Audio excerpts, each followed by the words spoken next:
E muito bem-vindos a mais um dos nossos treinamentos e hoje nós vamos estar falando então do anexo 4 da NR20, que fala justamente sobre a exposição ocupacional ao benzeno em postos de serviço, revendedores de combustíveis automotivos.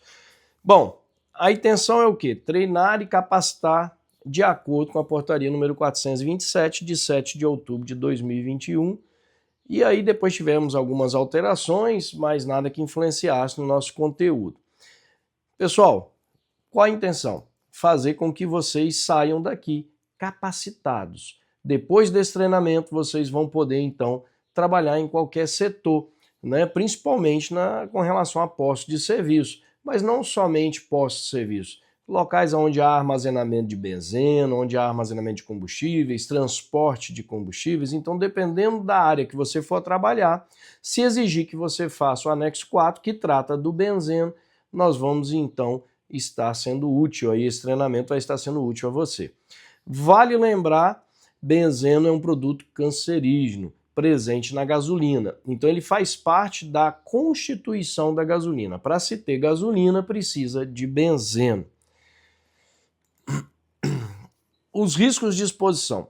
A norma pede para a gente falar, lá no seu artigo 5.1.1, na letra a gente fala então como que é constituído. Quais os riscos de você estar exposto a esse produto, quais são as vias de absorção.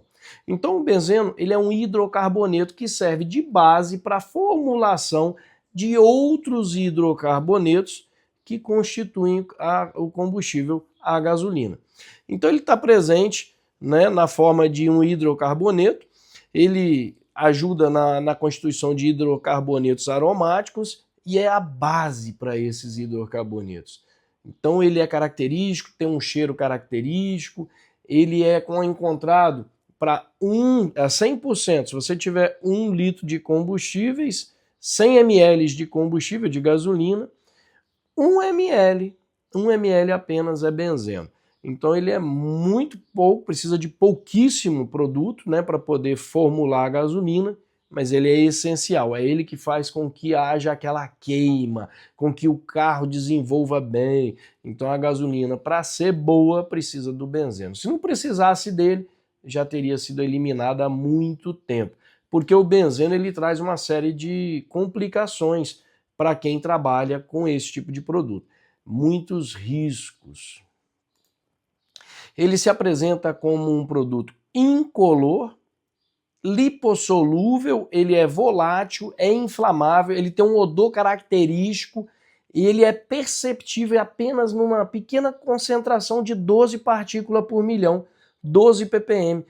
Pouquíssimo benzeno para você, então, perceber a presença dele.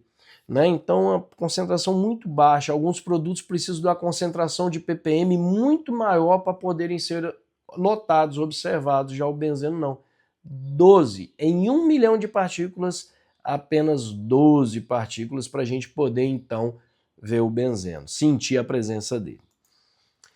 Todos os aromáticos possuem um anel benzênico, daí a origem do nome, benzeno. Né? Este anel é constituído de 6 átomos de carbono e 6 de hidrogênio. E aí, olha só, no desenho a gente consegue ver ali o formato, parece um anel. Né? Então, ele é nessa fórmula aí, quando a gente fala de química, a gente vai encontrar ele nessa constituição aí da tabela, né? na sua formulação química.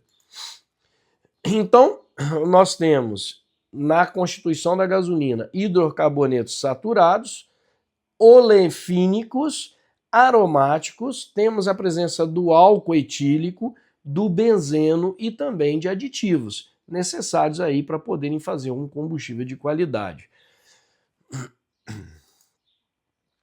Por onde que o benzeno é absorvido no corpo humano? As vias mais comuns são as vias respiratórias, aonde cerca de 50% do benzeno que nós respiramos fica no nosso corpo, ele não sai mais. A gente não consegue, o corpo humano não consegue expelir o benzeno, uma vez que ele é absorvido.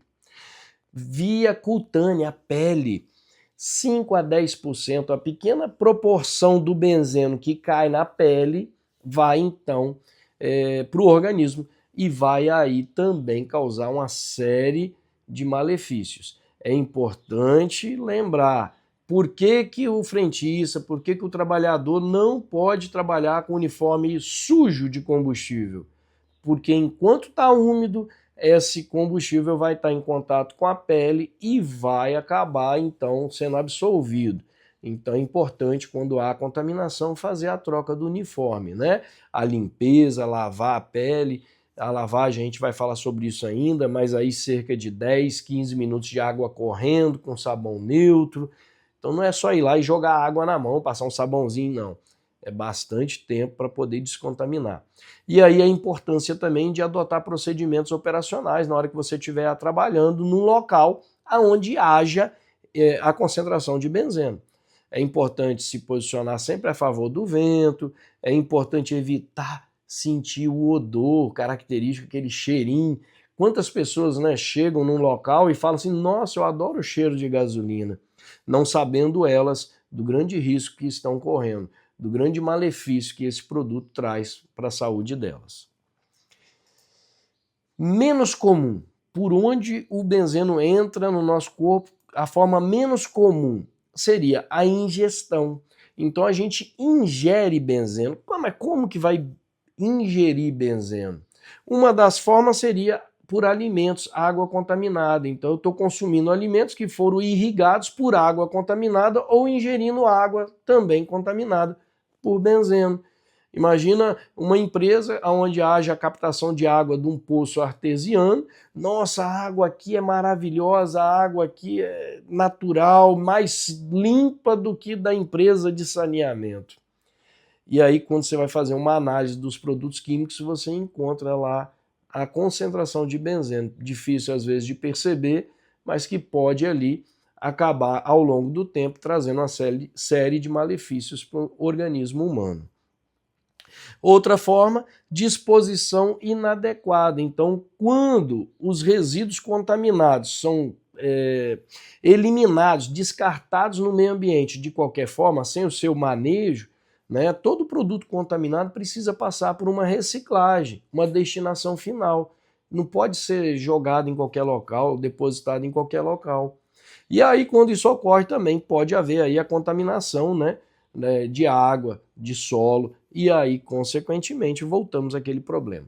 Sem falar, muitos trabalhadores ainda insistem em usar mangueiras para poder fazer a sucção de combustível, para passar de um vasilhame para o outro, de um tanque para o outro, e aí há o risco desse combustível vir até a sua boca e você acabar ingerindo. Há também um problema de algumas pessoas que acabam armazenando de forma errada em casa produtos, né, como a gasolina, e aí alguém vai lá, encontra aquele produto e acaba consumindo a gasolina, bebendo, achando que é outro produto. Então, uma contaminação acidental também, isso pode ocorrer. Então, vias de absorção. Então, pode entrar, né, pela via respiratória, eu falei para vocês, metade daquilo que eu respiro pode acabar ficando no meu organismo. 5 a 10% do que cai na pele, né, fica no organismo, e quase a totalidade daquilo que eu ingiro pela via digestiva acaba ficando no organismo. 90% ou mais fica. O corpo acaba não expelindo isso nunca mais. Mais cedo ou mais tarde a gente pode ter aí uma doença, né? E quando a gente fala de benzeno, a doença mais comum, mais propensa é o desenvolvimento de alguns tipos de câncer. Nós vamos falar ainda sobre isso. Qual o pior local, então, aonde a gente sabe que tem a maior facilidade do benzeno entrar no nosso corpo? Então a gente percebe palmas das mãos, pouca possibilidade, mas poxa, o frentista bota a mão o tempo todo. A importância das mãos estarem limpas. É importantíssimo que suas mãos estejam limpas para que você não coloque a mão em alimentos, não consuma alimentos, não acabe levando as mãos até a sua face, até alimentos, né, contaminados. Então, vale lembrar que o frentista ele tem que trabalhar com a luva química. É uma luva, um creme protetor que faz uma camada de proteção das mãos até o antebraço, aonde ele vai poder, então, fazer essa proteção que garante que os pequenos respingos não caiam, né, na pele. Agora, quando não faz o uso desse tipo de EPI, equipamento de proteção individual, acaba aí colocando a sua vida em risco.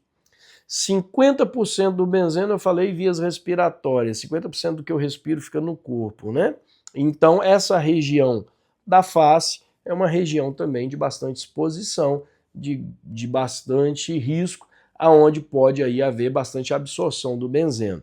Então, a gente começa pelas mãos, estamos indo, né, para a região da face, e aí toma muito cuidado.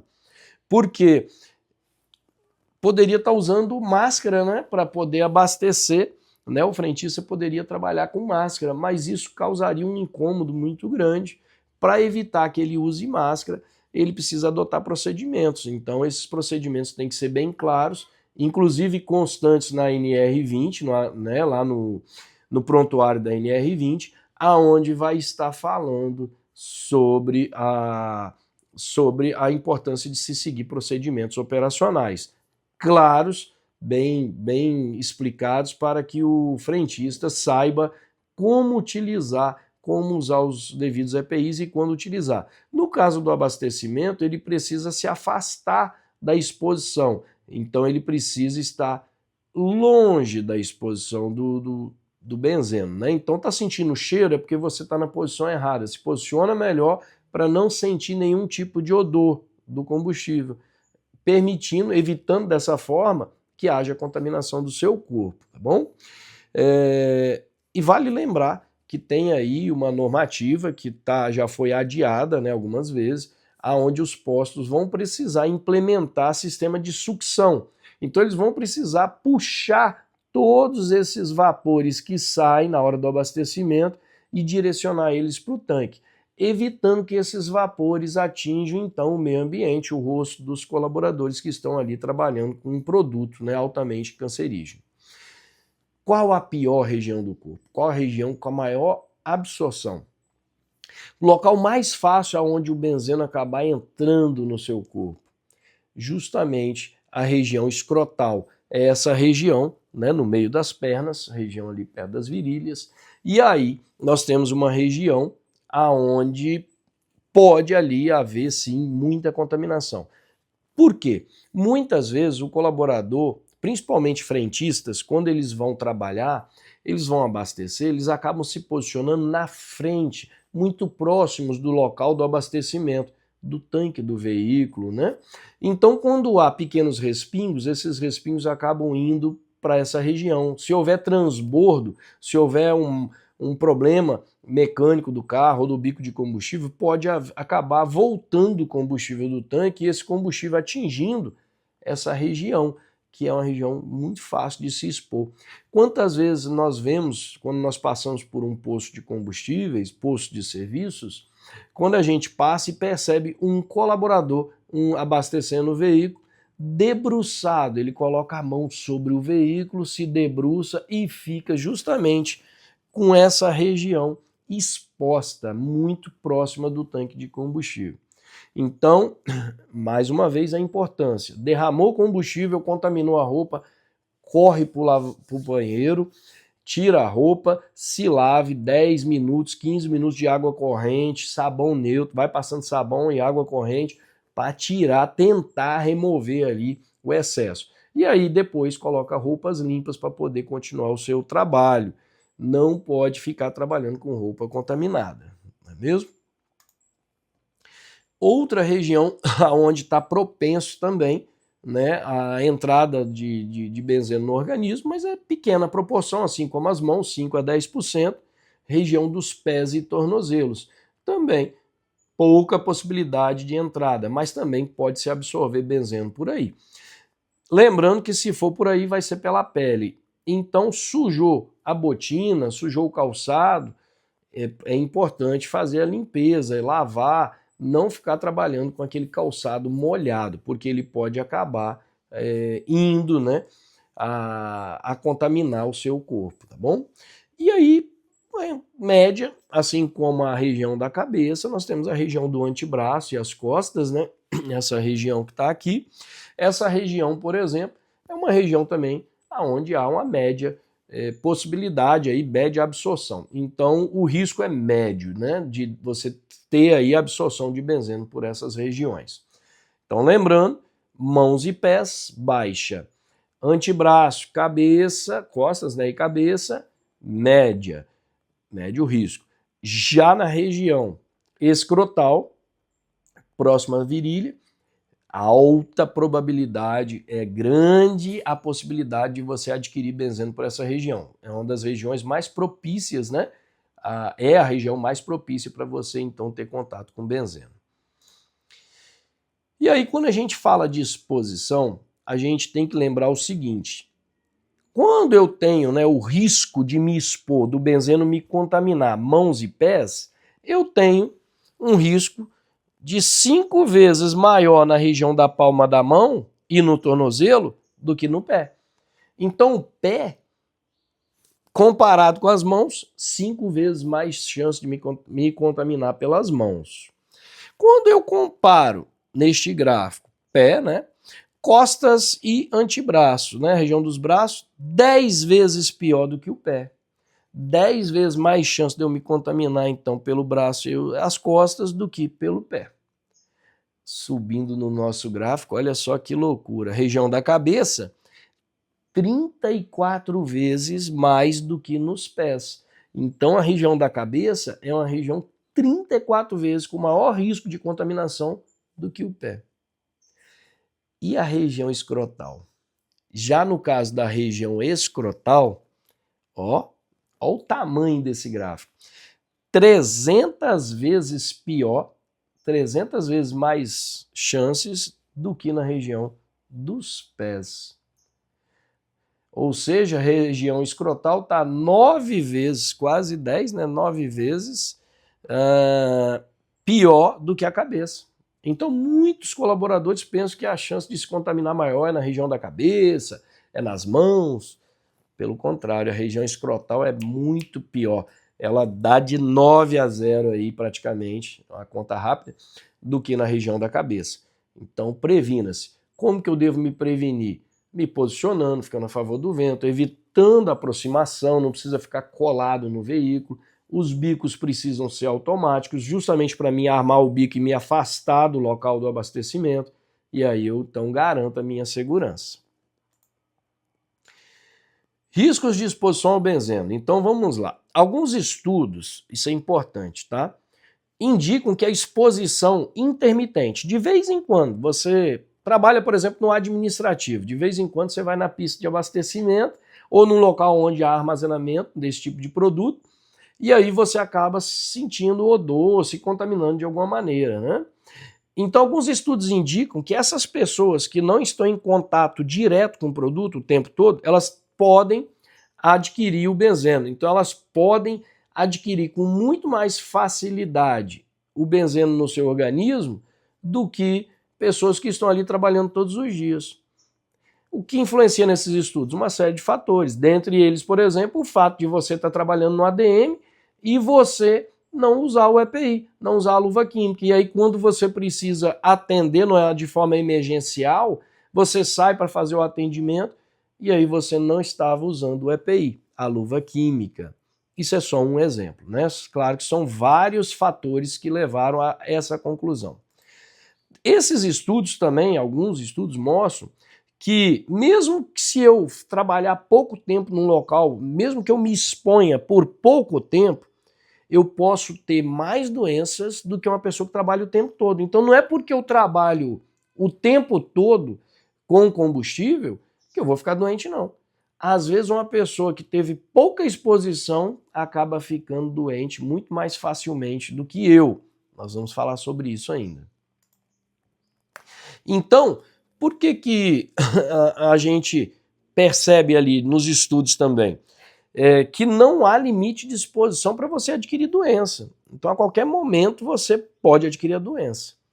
Tá? Então, não precisa ingerir 1 litro de gasolina acidentalmente para você adquirir a doença, não. Às vezes, um pouquinho, você só teve um curto período de trabalho e acabou ali se contaminando pelas vias aéreas, que seria uma probabilidade muito menor do que pelo sistema digestivo, né? Então, por que eu estou falando isso? O que foi avaliado nesses estudos? Alguns parâmetros. Então, dependendo da quantidade de benzeno que você absorve e do tempo que você fica, você pode, então, ter mais chance de adquirir a doença que a gente chama de benzenismo, né? Que é quando entra o benzeno no seu corpo. Lembrando que quando isso ocorre, ele não sai mais, né? Características individuais, o sexo, a idade, a genética. Então, dependendo da sua saúde, da sua genética, dependendo disso também, pode influenciar você a adquirir a doença ou não. Outros estudos também apontam que se você, além de trabalhar com benzeno, você fuma, você consome verduras sem lavar, você não faz a higienização correta das verduras, que deveria ser assim, bem de forma resumida, 20 minutos, numa solução onde a gente pode usar água sanitária ou tem um produtozinho que a gente compra no supermercado, que a gente pinga, né? E aí você pinga e aí você consegue fazer a dissolução na água para poder lavar. E depois deixar 20 minutos de molho em água limpa, depois enxaguar e guardar. Isso é lavar verdura e fruta. Se você não faz isso, você provavelmente está consumindo agrotóxicos e está se contaminando também. Então, se você fuma, se você trabalha na zona rural e trabalha com agrotóxicos, muitos trabalhadores trabalham com aquela bomba costal e não usam EPI nenhum. Isso, então, pode influenciar muito, pode te ajudar a desenvolver a doença. Sem falar de hábitos alimentares, né? Tantos alimentos aí que são altamente... que há a probabilidade de você a longo prazo acabar adquirindo, né, algum tipo de câncer, então isso também pode influenciar. E também a via de absorção. Então, quando você consome, por exemplo, água contaminada, muito mais fácil de você adquirir uma doença do que quando cai na sua pele, né? A gente já falou sobre isso. E desse modo, quando a gente fala, né, das vias de absorção, dos riscos, a gente conclui o nosso primeiro módulo, né? A gente conclui esse módulo nesse momento. Então eu espero que vocês tenham adquirido conhecimento, eu espero que isso seja útil para que vocês possam continuar trabalhando de forma segura. Lembre-se, você precisa trabalhar sempre de forma segura, garantindo a sua segurança, a segurança dos seus colegas de trabalho e das demais pessoas que estão ali adentrando o seu espaço, tá? Eu espero que vocês tenham gostado do material e a gente vai se preparar agora para os próximos vídeos.